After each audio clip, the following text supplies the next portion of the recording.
ಎಲ್ಲರಿಗೂ ನಮಸ್ಕಾರ. ಇವತ್ತಿನ ರೆಸಿಪಿ ಒಂದು ಬ್ರೇಕ್ಫಾಸ್ಟ್ ರೆಸಿಪಿ, ಓಲ್ಡ್ ರೆಸಿಪಿ ಅಂತ ಹೇಳ್ಬೋದು.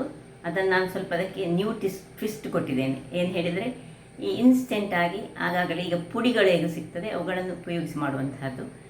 ಇವತ್ತಿನ ರೆಸಿಪಿ ಪುಡಿ ಕಡುಬು.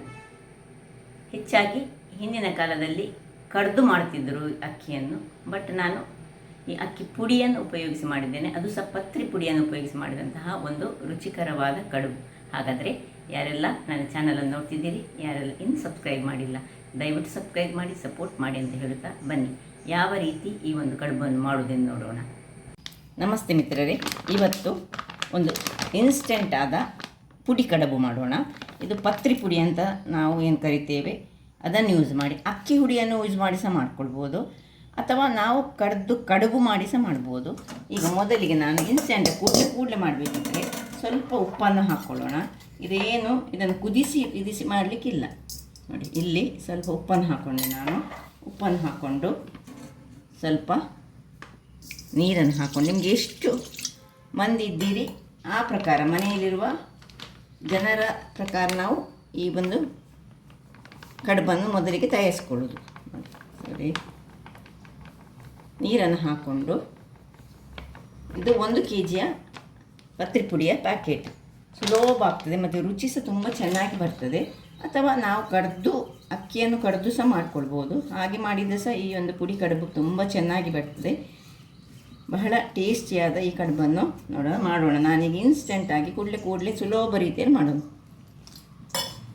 ಇದನ್ನು ಚೆನ್ನಾಗಿ ನೀರು ಹಾಕಿ ಒಂದು ಹದಕ್ಕೆ ತರ್ತೇನೆ. ಮೊದಲಿಗೆ ಇಷ್ಟು ಕಲಡಿಸುವಾಗ ನೋಡಿ, ಇಷ್ಟ ಆಗುತ್ತಲ್ಲ, ಹೀಗೆ ಮುದ್ದೆ ಬರಲಿಕ್ಕೆ ಆಗುವಾಗ 1 ಹಿಡಿಯಷ್ಟು ತೆಂಗಿನ ತುರಿ ನೀವು ಎಷ್ಟು ಹಾಕ್ತೀರಿ ಅಷ್ಟು ರುಚಿ ಚೆನ್ನಾಗಿ ಬರ್ತದೆ. ಇದೀಗ ಕಡುಬು ಮಾಡುವ ಹಾಗೆ ಮಾಡೋದು. ಮತ್ತು ಅದಕ್ಕೊಂದು ಪುಡಿ ಒಗ್ಗರಣೆ ಕೊಡಲಿಕ್ಕೆ ಉಂಟು. ಸುದಿಗೆ ನಾವು ಕಡುಬನ್ನು ರೆಡಿ ಮಾಡ್ಕೊಳ್ಳೋಣ.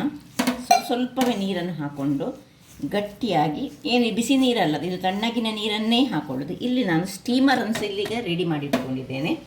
ಇಲ್ಲಿ ಇದನ್ನು ಚೆನ್ನಾಗಿ ಒಂದು ಹಿಟ್ಟಿನ ಥರ, ಅಂದರೆ ರೌಂಡಾಗಿ ನಮಗೆ ಶೇಪ್ ಕೊಡಲಿಕ್ಕೆ ಆಗೋ ಹಾಗೆ ಸ್ವಲ್ಪವೇ ನೀರನ್ನು ಹಾಕ್ಕೊಂಡು, ಇದಕ್ಕೆ ಸ್ವಲ್ಪ ನೀರು ಜಾಸ್ತಿ ಹಿಡಿತದೆ, ಅದರಿಂದಾಗಿ ಮತ್ತು ಜಾಗ್ರತೆಯಲ್ಲಿ ನೀರು ಹಾಕ್ಕೊಳ್ಬೇಕು. ಸೊ ಈಗ ಇದನ್ನೆಲ್ಲ ಪುಡಿ ಮಾಡಿ ಒಂದು ಕಡುಬು ಸಣ್ಣ ಉಂಡೆಗಳಾಗಿ ಮಾಡ್ಕೊಳ್ಳೋಣ. ಇಲ್ಲಿ ನೋಡಿ, ಅಕ್ಕಿ ಕಡ್ದು ನಾವು ಮಾಡ್ತೇವೆ ನೋಡಿ, ಅದೇ ರೀತಿಯಾಗಿ ಹಿಟ್ಟು ಸಿದ್ಧವಾಯಿತು. ಈಗ ನಾವೇನು ಮಾಡಬೇಕು ಹೇಳಿದರೆ, ಒಂದೊಂದೇ ಉಂಡೆಗಳಾಗಿ ನಿಮಗೆ ಎಷ್ಟು ದೊಡ್ಡದಾಗಿ ಬೇಕು ಅಷ್ಟು ದೊಡ್ಡದಾಗಿ ಈ ರೀತಿ ರೌಂಡಲ್ಲಿ ಸಹ ಮಾಡ್ಕೊಳ್ಬೋದು, ಅಥವಾ ಒಂದು ಸಣ್ಣ ಹೋಲನ್ನು ಇಟ್ಟುಕೊಂಡು ಸಹ ಮಾಡ್ಕೊಳ್ಬೋದು. ತುಂಬ ದೊಡ್ಡದು ಮಾಡಲಿಕ್ಕೆ ಹೋಗ್ಬೋದು, ಇಷ್ಟಿಷ್ಟು ಸಾಕು. ಎಲ್ಲವನ್ನು ಇದೇ ರೀತಿ ಒಂದು ಸಣ್ಣ ಉಂಡೆಗಳಾಗಿ ಮಾಡ್ತೇನೆ. ವೀಕ್ಷಕರೇ ನೋಡಿ, ಇಷ್ಟು ಕಡುಬುಗಳಾಯಿತು. ಈಗ ಇಲ್ಲಿ ಹೇಗೋ ಇದು ಒಂದು ಬಾಳೆ ಎಲೆಯನ್ನು ಇಟ್ಟುಕೊಂಡಿದ್ದೇನೆ. ಸಣ್ಣ ಒಂದು ಹೋಲ್ ಮಾಡ್ಕೊಳ್ಳೋಣ ಇದಕ್ಕೆ. ಈಗ ಅದು ಕುದೀತಾ ಉಂಟು ನೀರು, ಎಲ್ಲವನ್ನು ಇದರಲ್ಲಿ ಇಟ್ಟುಕೊಂಡು ಬೇಯಿಸ್ಕೊಳ್ಳೋಣ. ಉಪ್ಪು ಆಲ್ರೆಡಿ ನಾವು ಹಾಕ್ಕೊಂಡಿದ್ದೇವೆ ಮೊದಲಿಗೆ. ನೋಡಿ, ಎಲ್ಲವನ್ನು ಒಂದು 20 ನಿಮಿಷಗಳ ಕಾಲ ಇದನ್ನು ಬೇಯಿಸ್ಕೊಳ್ತೇನೆ ನಾನು. ಆಮೇಲೆ ಈಗ ಅದಕ್ಕೆ ಪುಡಿ ರೆಡಿ ಮಾಡ್ಕೊಳ್ಳೋಣ. ಪುಡಿ ರೆಡಿ ಮಾಡಲಿಕ್ಕೆ ಏನೆಲ್ಲ ಸಾಮಗ್ರಿಗಳು ಬೇಕಂತ ಈಗ ತೋರಿಸ್ತೇನೆ. ಆಮೇಲೆ ಅವುಗಳನ್ನೆಲ್ಲ ಚೆನ್ನಾಗಿ ಫ್ರೈ ಮಾಡ್ಕೊಳ್ಳೋಣ. ಇದು 20 ನಿಮಿಷ ಬೇಯಲಿ. ಇಲ್ಲೀಗ ಒಂದು ಬಾಣಲೆಯನ್ನು ಇಟ್ಕೊಂಡಿದ್ದೇನೆ. ಅದಕ್ಕೆ ಮೊದಲಿಗೆ ಒಂದು 3 ಚಮಚದಷ್ಟು ಕಡಲೆಬೇಳೆಯನ್ನು ಇದನ್ನು ಸಪರೇಟಾಗಿ ಫ್ರೈ ಮಾಡ್ಕೊಳ್ಳೋಣ. ತುರಿಗೆ ಕಡಲೆಬೇಳೆಯನ್ನು ಫ್ರೈ ಮಾಡ್ತೇನೆ. ಜಸ್ಟ್ ಹದ ಉರಿಯಲ್ಲಿ ಇದನ್ನು ಫ್ರೈ ಮಾಡಿ ತೆಗೆದುಕೊಳ್ತೇನೆ.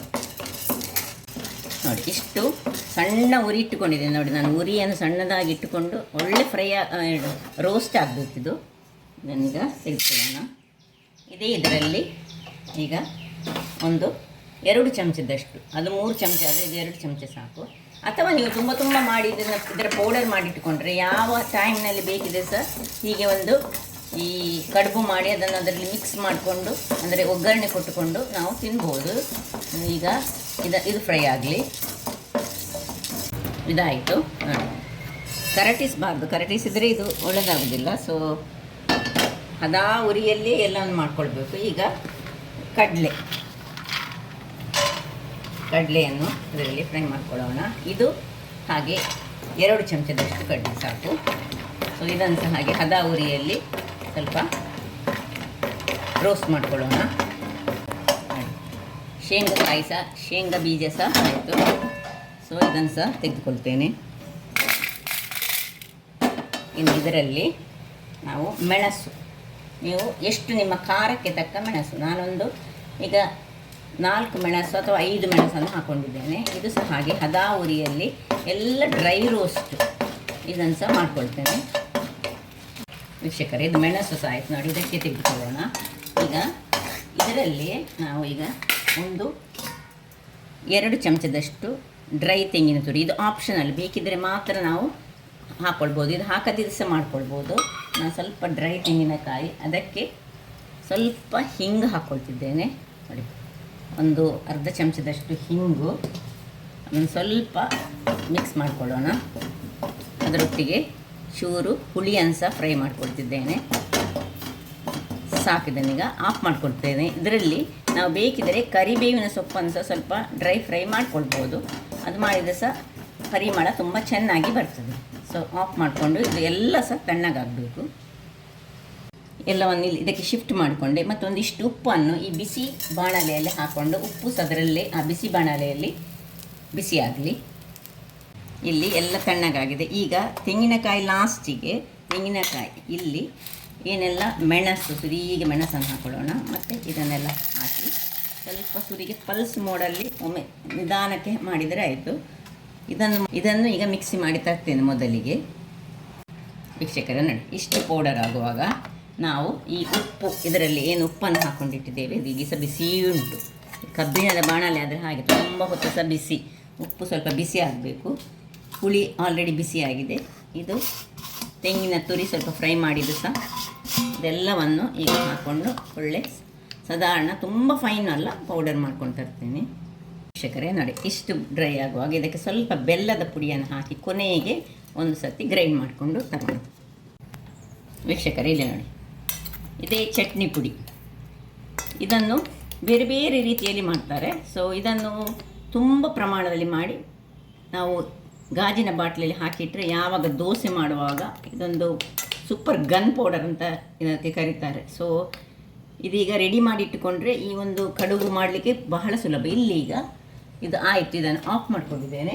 ಸ್ವಲ್ಪ ಅದರ ಮುಚ್ಚಳವನ್ನು ಓಪನ್ ಮಾಡಿಟ್ಟುಕೊಂಡು ಸ್ವಲ್ಪ ತಣ್ಣಗಾಗಲಿ ಅದರಷ್ಟಕ್ಕೆ ನೋಡಿ, ಒಳ್ಳೆ ಬೆಂದಿದೆ. ಈಗ ಇಲ್ಲಿ ಒಂದು ಬಾಣಲೆಯನ್ನು ಇಟ್ಕೊಂಡಿದ್ದೇನೆ ನಾನು.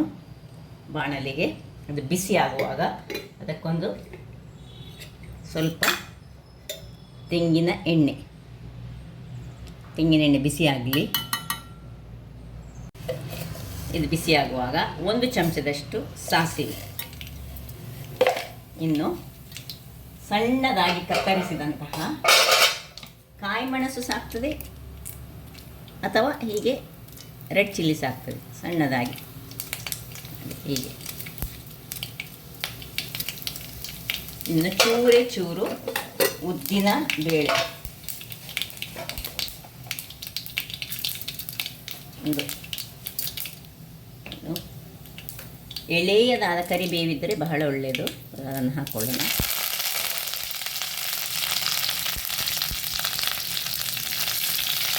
ಪರಿಮಳ ಅಂತೂ ಬಹಳ ಸೊಗಸಾಗಿ ಬರ್ತಾ ಉಂಟು.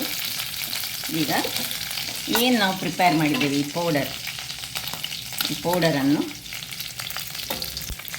ನಿಮಗೆ ಎಷ್ಟು ಬೇಕೋ ಅಷ್ಟು, ನಾನೀಗ 2 ಚಮಚದಷ್ಟು ಹಾಕ್ಕೊಳ್ತಿದ್ದೇನೆ. ಇದನ್ನು ಉಳಿದದನ್ನು ಗ್ಲಾಸ್ನ ಬಾಟ್ಲಲ್ಲಿ ಹಾಕಿಟ್ಟು ಮುಚ್ಚಿಟ್ಟುಕೊಂಡ್ರೆ ಎಷ್ಟು ದಿವಸ ಸಹ ಇದು ಬರ್ತದೆ. ಇದೀಗ ಇದನ್ನು ಸ್ವಲ್ಪ ನಾವು ತಿರುಗಿಸ್ಕೊಳ್ಳೋಣ. ಉರಿ ಮಾತ್ರ ಸಣ್ಣದಿರಲಿ. ಇನ್ನು ನಿಮಗೆ ಎಷ್ಟು ಈ ಕಡುಬು ಬೇಕು, ಎಷ್ಟು ಮಂದಿಗೆ ಬೇಕು ಅಷ್ಟು ಕಡುಬನ್ನು ಈಗ ಇದರಲ್ಲಿ ಹಾಕ್ಕೊಳ್ಳೋಣ. ಇದು ನೋಡಿ ತಣ್ಣಗಾಯಿತು. ಈ ರೀತಿ ಇದರಲ್ಲಿ ಒಂದೊಂದಾಗಿ ಹಾಕ್ಕೊಳ್ಳೋದು. ಸೊ ಆದಾದ ಹಾಗೆ ಇದರಲ್ಲಿ ಒಂದೊಂದಾಗಿ ಹೀಗೆ ಎಲ್ಲವನ್ನು ಸಹ ನಾನು ಹಾಕ್ಕೊಳ್ತೇನೆ. ಎಲ್ಲವನ್ನು ಹಾಕ್ಕೊಂಡು ಇದನ್ನು ನಿಧಾನಕ್ಕೆ ಇದರಲ್ಲಿ ಮಿಕ್ಸ್ ಮಾಡ್ಕೊಳ್ಳೋಣ. ಬಹಳ ಟೇಸ್ಟಿಯಾಗಿ ಬರ್ತದೆ. ಆಲ್ರೆಡಿ ಉಪ್ಪು ಈ ಕಡುಬಲ್ಲಿ ಸಹ ಉಂಟು ಉಪ್ಪು, ಪರಿಮಳ ಅಂತೂ ಬಹಳ ಅದು ಅಂದರೆ ಮೂಗಿಗೆ ಅಷ್ಟು ಹೊಡಿತದೆ. ಟೇಸ್ಟ್ ಅಂತೂ ಬಹಳ ರುಚಿಕರವಾಗಿ ಬರ್ತದೆ. ಇದರಲ್ಲಿ ಹೀಗೆ ಮಿಕ್ಸ್ ಮಾಡಿಕೊಂಡು, ನೀರಲ್ಲಿ ಏನು ಹಾಕ್ಕೊಳ್ಳಿಕ್ಕಿಲ್ಲ, ಆಲ್ರೆಡಿ ಅದು ಬೆಂದಿದೆ. ಒಂದು ಟೇಸ್ಟಿಯಾದ ಬ್ರೇಕ್ಫಾಸ್ಟ್ ರೆಡಿ ಆಯಿತು. ಹೆಲ್ದಿ ಸಹ, ಬಹಳ ಹೆಲ್ದಿ ಸಹ. ಇದೇ ಪುಡಿಯನ್ನು ನಾವು ದೋಸೆ ಅಥವಾ ಇಡ್ಲಿ ಒಟ್ಟಿಗೆ ಸಹ ತಿನ್ಬೋದು. ಈಗ 1 ನಿಮಿಷಗಳ ಕಾಲ ಸಣ್ಣ ಉರಿ ಮಾಡಿ ಹೀಗೆ ಮಿಕ್ಸ್ ಮಾಡಿ 1 ನಿಮಿಷ ಹೀಗೆ ಅದು ಎಳೆದುಕೊಳ್ಳಿಕ್ಕೆ ಬಿಡೋಣ. ವೀಕ್ಷಕರೇ, 1 ನಿಮಿಷದ ಬಳಿಕ ನೋಡಿ ಚೆನ್ನಾಗಿ ಆಗಿದೆ. ಆಫ್ ಮಾಡ್ಕೊಳ್ತಿದ್ದೇನೆ ಈಗ ಇದನ್ನು. ಆಯಿತು. ಪರಿಮಳಯುಕ್ತವಾದ ಆರೋಗ್ಯದಾಯಕವಾದ ಒಂದು ಪುಡಿ ಕಡುಬು ರೆಡಿ ಆಯಿತು. ಸೊ ಈಗ ಸರ್ವ್ ಮಾಡೋಣ.